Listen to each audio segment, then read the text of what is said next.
Well everyone, welcome back to Arifin Class with me Mr. Arifin. Di video kali ini kita akan membahas tentang perbedaan dari penggunaan dua kata. Yang pertama itu by, yang kedua yaitu with. Jadi masih sering kali kita sebagai pembelajar keliru di dalam menggunakan kedua kata tersebut. Nah, seperti apa perbedaan penggunaannya? Mari kita simak penjelasan berikut. Nah, kata with itu memiliki 5 makna. Yang pertama, together, having something, to use something, to show feeling, dan juga agreement. Nah, dari 5 makna ini kita akan bahas satu persatu. Makna yang pertama dari kata with yaitu merujuk kepada konteks together. Yang mana artinya di dalam bahasa Indonesia bisa kita artikan dengan kata bersama atau dicampur dengan. Contoh seperti kalimat yang pertama, I live with my family. Saya tinggal bersama keluarga saya. Nah, pada kalimat ini kata with diartikan bersama. Begitu ya. Kemudian di kalimat yang kedua, I like to eat noodle with egg. Saya suka makan mie yang dicampur dengan telur. Nah, jadi bisa bermakna bersama, juga bisa bermakna dicampur dengan atau yang dicampur dengan. Di kalimat yang ketiga, how long have you been with your wife? Sudah berapa lama kamu bersama istri kamu? Nah, bersama di sini artinya menjalin suatu hubungan, begitu. Next, kepada makna dari kata with yang merujuk pada makna having something. Nah, maksudnya dalam bahasa Indonesia itu bisa berarti yang punya, yang ada, atau yang ber. Misal, yang berjaket hitam, ya, yang berbadan besar, seperti itu. Mari kita simak lebih jelasnya dari contoh berikut. Kalimat yang pertama, yesterday she met a man with glasses. Kemarin dia ketemu seorang laki-laki yang berkacamata. Artinya yang menggunakan kacamata atau yang berkacamata, begitu. Jadi pada kalimat ini kata with itu bermakna yang ber atau yang menggunakan, begitu ya. Kemudian di kalimat yang kedua, I want to buy a car with a bed. Saya mau beli mobil yang ada kasurnya. Jadi kata with pada kalimat ini bermakna yang ada atau yang punya, yang memiliki, begitu ya, yang memiliki kasur.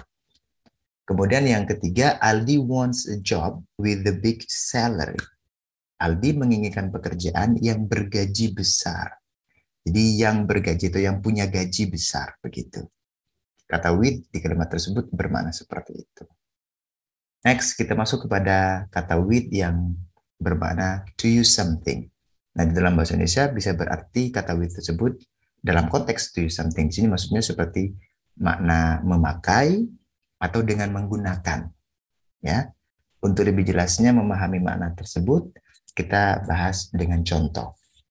Contoh yang pertama, my mom decorated the living room with flowers. Ibu saya mendekorasi ruang tamu dengan menggunakan bunga-bunga. Jadi kata with di situ bermakna dengan menggunakan, maksudnya dengan memanfaatkan, begitu ya. Dengan memanfaatkan bunga-bunga. Jadi bunga tersebut digunakan atau difungsikan untuk mendekorasi ruang tamu oleh ibu saya. Nah, di kalimat yang kedua, I always eat with spoon. Saya selalu makan dengan menggunakan sendok. Kemudian yang di kalimat ketiga, you can clean your body with sponge. Kamu bisa membersihkan badanmu memakai spons. Jadi bisa bermakna dengan menggunakan, bisa juga bermakna memakai. Itu dengan memanfaatkan atau dengan menggunakan, begitu ya. You can clean your body with sponge. Kamu bisa membersihkan badanmu memakai spons. Next, di makna to show feeling, untuk kata with, masih di kata with ya, yang bermakna to show feeling. Itu di dalam bahasa Indonesia bisa diartikan dalam makna dalam keadaan atau dalam kondisi. Lebih jelasnya pada contoh kalimat, she sang the song with very deep sadness.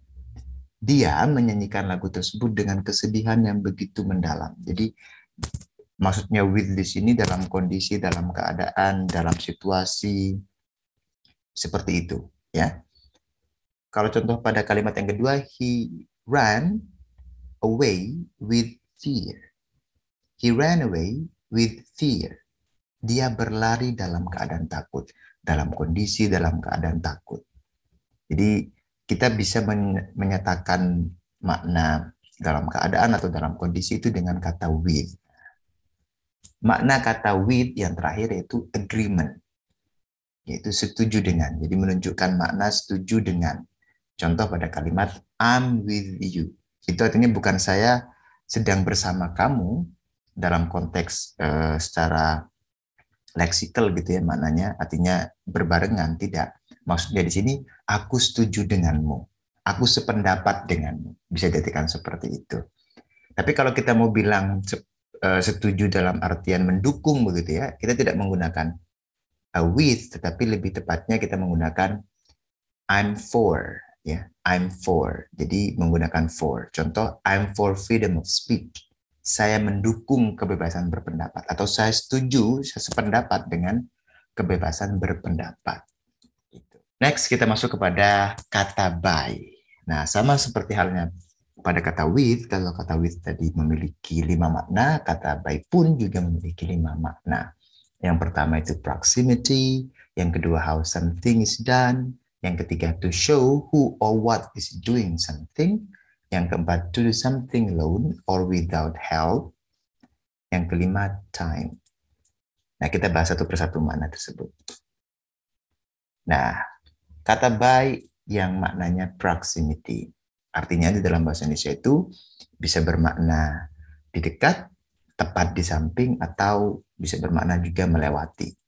Contoh pada kalimat yang pertama, I built my house by the hospital. I built my house by the hospital. Saya membangun rumah di dekat rumah sakit. Artinya bisa bersebelahan, bisa saja posisinya di samping kanan atau di samping kiri begitu. Kemudian di kalimat yang kedua, I move my wardrobe by the bed. Saya memindahkan lemari pakaian saya tepat di samping kasur. Jadi bisa saja kasurnya itu berada di sebelah kirinya tepat dari lemari pakaian kita, atau berada di sebelah kanan tepat dari lemari pakaian kita. Kemudian di kalimat yang ketiga, yesterday I walked by your house. Kemarin saya berjalan melewati rumahmu. Nah, melewati di sini bisa diartikan dekat ya. Dekat rumah kamu, bisa saja itu di depannya, lewat di samping rumahnya, bisa saja. Yang penting konteksnya itu dekat dengan rumahmu. Begitu. Next, kepada kata by di makna yang kedua yaitu time. Nah, maksud dari time di sini dengan menggunakan kata by itu artinya tidak lewat dari. Jadi kalau kita menggunakan kata by yang konteksnya merujuk kepada waktu, itu maknanya tidak lewat dari. Contoh pada kalimat yang pertama, I have to go to school by 6:30 AM. Saya harus berangkat sekolah tidak lewat dari jam 6.30 pagi. Artinya tidak lewat dari itu ya harus tepat setidaknya. Paling lambat jam 6.30 gitu maksudnya. Kemudian kalimat yang kedua, you have to hand in this task by Monday at 8 AM. You have to hand in this task by Monday at 8 AM. Kamu harus ngumpulin tugas ini tidak lewat dari hari Senin, jam 8 pagi. Nah, di kalimat yang ketiga, make sure you are home by 10 PM. Pastikan loh ya, kamu itu pulang tidak lewat dari jam 10 malam. Nah, itu kata by yang konteks maknanya bermakna tidak lewat dari, yaitu merujuk kepada waktu. Kemudian kata by yang konteks maknanya itu merujuk pada makna to show who, ya, untuk menunjukkan siapa, or what is doing something, atau apa yang melakukan sesuatu, atau siapa yang melakukan sesuatu, yang sedang melakukan sesuatu tersebut. Nah, kata by di sini dalam konteks makna ini itu diartikan dengan atau bermakna oleh dalam bahasa Indonesia. Nah, ini digunakan di kalimat pasif. Contoh seperti kalimat pasif yang pertama yaitu the house is built by my uncle. Rumah tersebut dibangun oleh paman saya. Maksudnya apa? Siapa yang membangun rumah tersebut? Jadi nunjukin atau memberitahu siapa yang melakukan aktivitas membangun rumah tersebut, yaitu paman saya. Nah, begitu maksudnya to show who or what is doing something. Kemudian di kalimat pasif yang kedua, this book is written by Arifin. Buku ini ditulis oleh Arifin. Jadi kalimat ini menunjukkan siapa yang melakukan atau siapa yang menulis buku tersebut, yaitu Arifin. Nah, kata by di makna yang keempat yaitu how something is done. Nah, artinya dalam bahasa Indonesia itu bisa bermakna dengan cara atau menggunakan. Lebih jelasnya pada contoh kalimat, Aldi never goes to school by bike. Aldi never goes to school by bike. Aldi nggak pernah ke sekolah menggunakan sepeda. Jadi bisa kita biasanya lebih sering menggunakan kata make sepeda begitu ya, pakai sepeda atau menggunakan sepeda. Jadi Aldi nggak pernah ke sekolah menggunakan sepeda itu kata menggunakan di konteks kalimat ini kita menggunakan kata by. Kemudian di kalimat yang kedua, I can speak English by practicing it every day. Saya bisa ngomong bahasa Inggris dengan cara mempraktekannya setiap hari. Dengan cara ya. Jadi kata by pada kalimat by practicing di situ, I can speak English by practicing it every day, itu bermakna dengan cara. Kemudian di kalimat yang kedua, build your body by doing gym. Bentuklah tubuhmu dengan cara berolahraga, dengan cara ya. Nah, coba kita perhatikan di sini kata by yang bermakna menggunakan itu diikuti oleh noun. Ya, kata benda. Jadi noun kata benda yang bentuk word di situ. Tetapi kalau yang bermakna dengan cara itu by-nya setelah by itu diikuti oleh kata kerja yang berbentuk ing atau istilah lainnya kita biasa kenal dengan gerund gitu ya.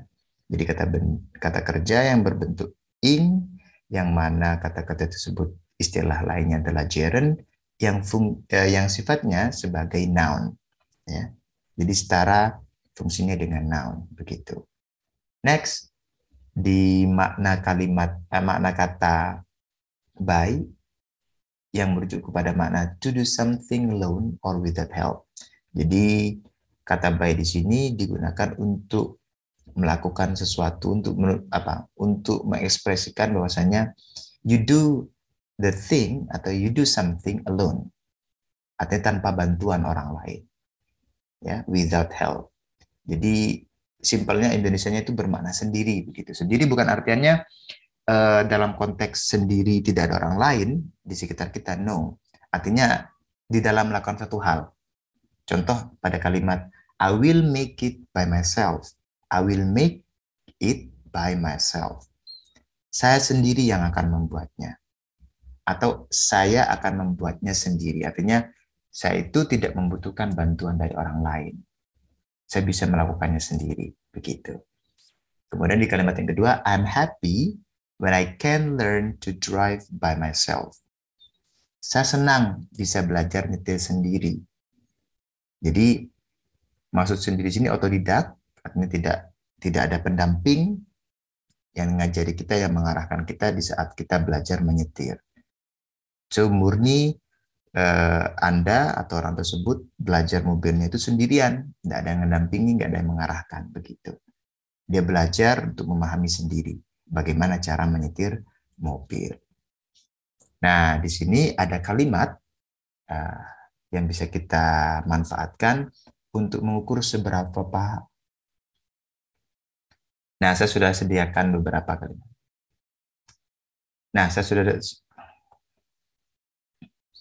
Nah, di sini saya sediakan beberapa kalimat nantinya untuk mengukur seberapa paham kalian dengan penggunaan kata by dan with.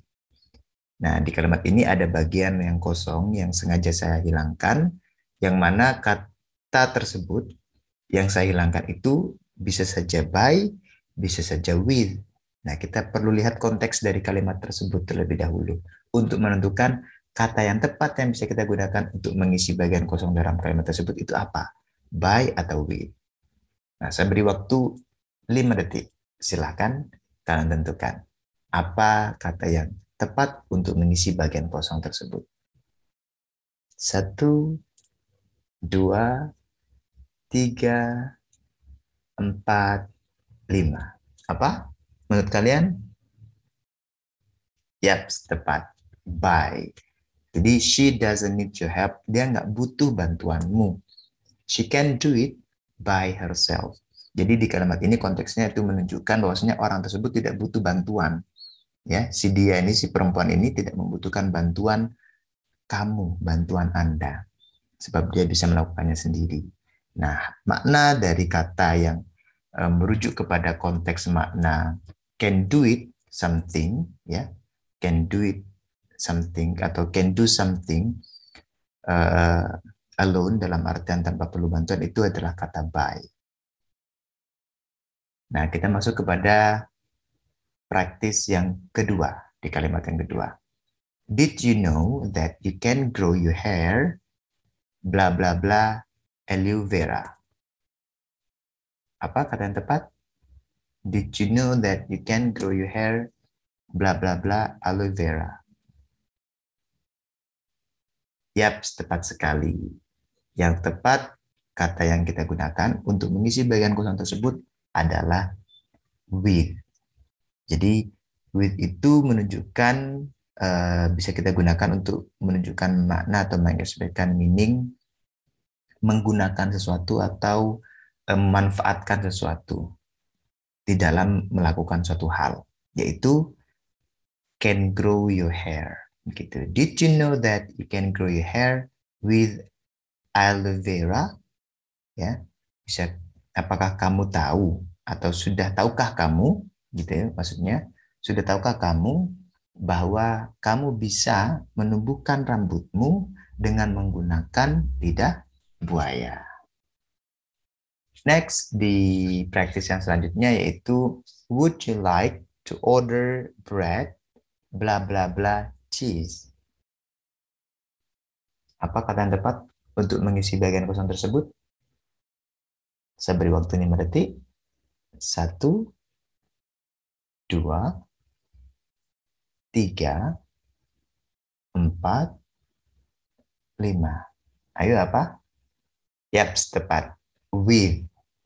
Nah, kata tepat untuk mengisi bagian kosong pada kalimat tersebut adalah with. Would you like to order? Apakah kamu mau memesan bread, roti, ya, yang ada kejunya? Next, kalimat praktis selanjutnya. The way to improve your English skill is bla bla bla reading English article. Yang mana yang menurut kalian tepat untuk mengisi bagian kosong tersebut? By atau with? 1, 2, 3, 4, 5. Yap, tepat sekali. Yaitu kata by. Jadi, cara untuk meningkatkan kemampuan bahasa Inggris Anda adalah dengan by reading English article, dengan membaca artikel berbahasa Inggris. Oke, good job untuk praktis kali ini. Nah, di sini saya sudah sediakan 3 pertanyaan, ya. Jadi ada 3 kalimat, yang masing-masing kalimat itu ada bagian kosongnya. Kalian isi bagian kosong tersebut sesuai dengan kata yang tepat. Bisa menggunakan kata by, bisa menggunakan kata with. Yang mana yang tepat menurut kalian untuk mengisi bagian kosong pada ketiga kalimat tersebut. Saya tunggu jawaban kalian di kolom komentar. Well, semoga apa yang kita pelajari pada kali ini bermanfaat dan membuat kemampuan bahasa Inggris kita jauh lebih meningkat dari sebelum-sebelumnya. Kurang lebihnya mohon maaf. See you on the next video. Wassalamualaikum warahmatullahi wabarakatuh. Bye-bye.